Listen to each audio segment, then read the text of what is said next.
We are glad to see you again on our channel. Today we have a review of the 2019 sci-fi movie Blood Machines. Sit back and enjoy the movie and have fun watching it. To avoid being pursued by a military spaceship, a small artificial intelligence vessel named Mima has an accident on an uncharted planet. Immediately afterward, a mysterious tribe of women discover it, but the pursuing team prevents them from repairing the dying ship. Cloaked men stand and watch something land on their land. The two men on the ship discuss getting rid of the humans. They command Tracy to load the cannons, but she does not respond. Lago comes up close to Tracy, who is a robot, and asks what is wrong with her. The man begins to oil her and wipe her down. Vaskin swears emotionally and says that the machine is not responding. Lago tells his partner to calm down and that it's not her fault. Vaskin says that they have worked hard for 2 weeks not to get ripped off now. He says he's leaving. Lago tells him that this is a bad idea and that he won't cover the guy without Tracy. Tracy turns his head and sees Vaskin draw his weapon. Vaskin tries to open the door, but the computer gives an error. Vaskin fires the weapon at the door, even though Lago asks him not to. Vaskin breaks the mechanism and gives it to his partner, saying he can fix it now. Vaskin takes the elevator downstairs and, feeling the pain, notices a bloody wound on his arm. He reacts quickly and pulls a glove out of his pocket and puts it on his hand. Vaskin tells Lago over the radio that the malfunction must have happened when Tracy was clearing the air. Lago asks if the odor can be smelled. Vaskin says the smell is horrible. Lago says he remembers Tracy cooking for them the other day. Vaskin says they have female scavengers showing up. Corey takes off his hood and Vaskin grabs his weapon. He yells that the wrecked ship is his and tells them to stay back. Lago manages to fix the car and he points the guns at the women. Corey says their car is on the verge of life and death. Vaskin says he destroyed its propulsion system and it will no longer be able to fly. Bald calls Vaskin a murderer. Corey pronounces that the machine is a living thing and can still be healed. Vaskin shoots the car and says not anymore. Corey and Bald rush over to her. Lago tells Vaskin not to make it difficult for the techs. Bald, with a stick in hand, starts walking towards Vaskin, saying to pump out their ship, meaning fuel. He turns around and sees the other woman on his ship. They are already starting to use hoses to get fuel. Vaskin pushes Bald and tells her to order her own, to get off his ship. Vaskin asks Lago to cover him and tries to shoot at the women, but hits his ship. Lago tells him to stop, and he has a sudden heart attack. Vaskin asks what happened and tells his partner to put a discharge. Bald attacks the guy while he's talking on the radio and tells him he doesn't even respect his ship. Lago tries to put a discharge, but the system doesn't respond. Vaskin is attacked by a girl from the tribe. The girl jumps on the guy's back. He throws her off and fires his weapon. In the scrum, the tribal girl puts a blade to Vaskin's neck and Corey points his own weapon at him. Corey says they will do a drip infusion, no big deal. Lago asks Tracy not to leave him. A discharge occurs. The girls say they lost their car. Vaskin pronounces that it can still be fixed. Bald says he can take a guy's head off. Corey says that taking the car's life is too cruel and asks them to prepare the ceremony because they've already lost a lot of time. The women begin to perform the ritual. Bald sticks a stick into the ground and starts saying something while stroking it. Everywhere becomes dark, and then some kind of blue light appears. A soul seems to emerge from the car. A girl who first crawls on the ship and then flies off into the sky with Corey's help. Tracy pronounces that Commander Galdor's ship has entered the atmosphere and will be in a few seconds. Galdor. The women leave, but Corey remains on the ship. Galdor tells Lago that he is in trouble, and the cameras picked up a powerful magnetic field on the planet's surface. Lago says they witnessed a miracle. Galdor asks where Vaskin is. Vaskin tells Corey that she could go to their android's place. He pronounces that The artificial intelligence is trying its best. But there are flaws, hinting at sexuality. Vaskan tells the girl that he has been away from a woman for too long and strokes her. He brings Kore to the ship and puts some handcuffs on her. Galdor asks what they had going on. Vaskan says they were attacked by scavengers, but they have already taken care of everything. Galdor tells them to get Mima back, yes quickly, and that their prey is now his prey. Mima. Vaskan says that the machine uprising is probably instigated by foreign intelligence rather than their usual desire for freedom.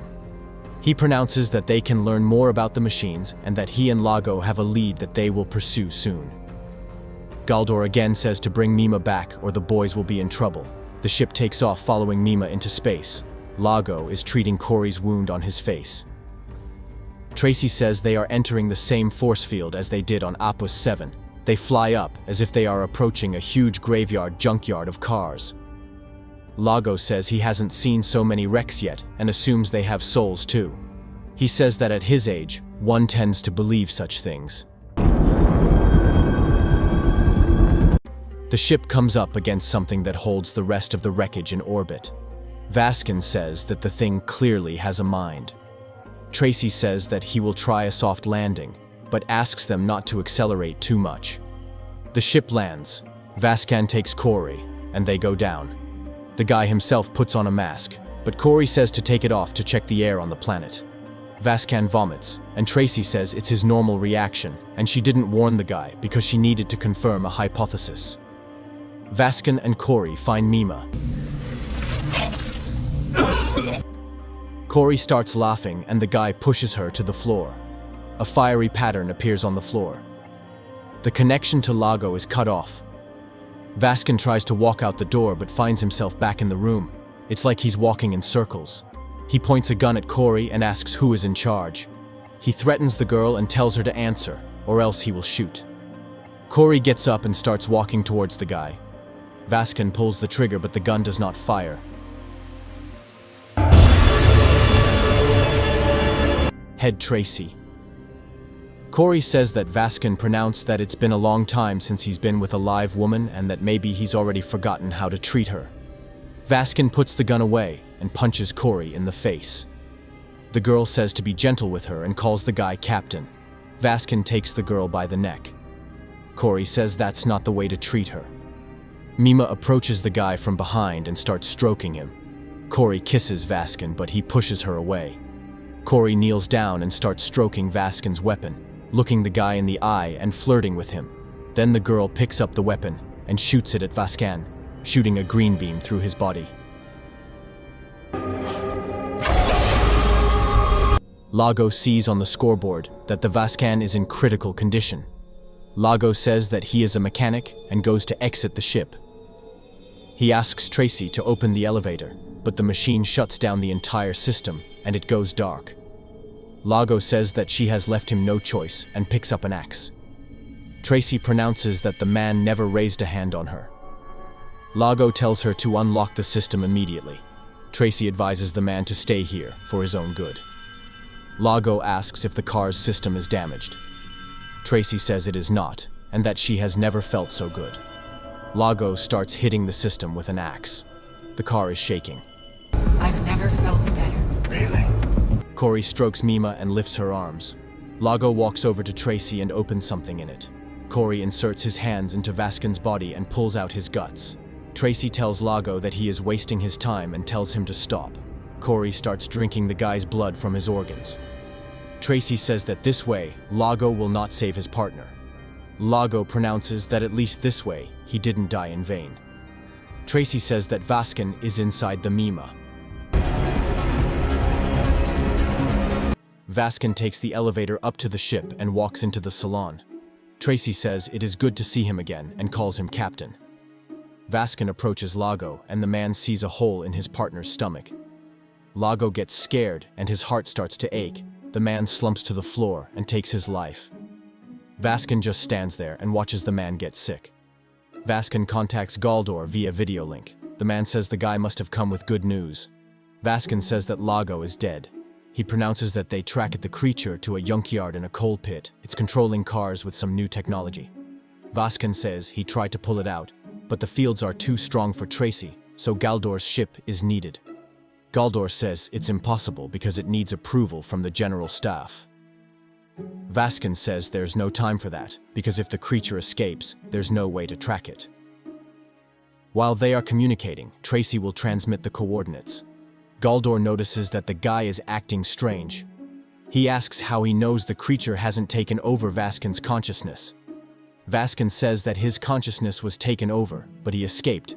However, at any moment the creature will be able to control his mind again. Vaskan asks to come quickly, raises his weapon and shoots himself in the head with a green beam. Corey and Mima go upstairs to the Comsos. Thousands of girls rise up among the ruins of the machines. Corey beckons them over to him, waving his arms and performing a ritual. They fall to the ground beside Corey. Orange-colored crosses are scorched on their bodies.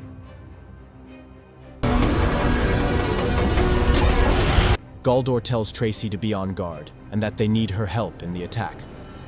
The man asks if Tracy can hear him and tells her to obey. Corey begins to attack the ship with the girl's help. She waves her arms around and many cars crash into the ship. Tracy's soul is released.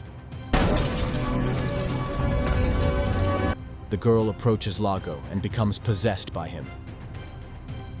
Vaskan regains consciousness in some creature and starts screaming.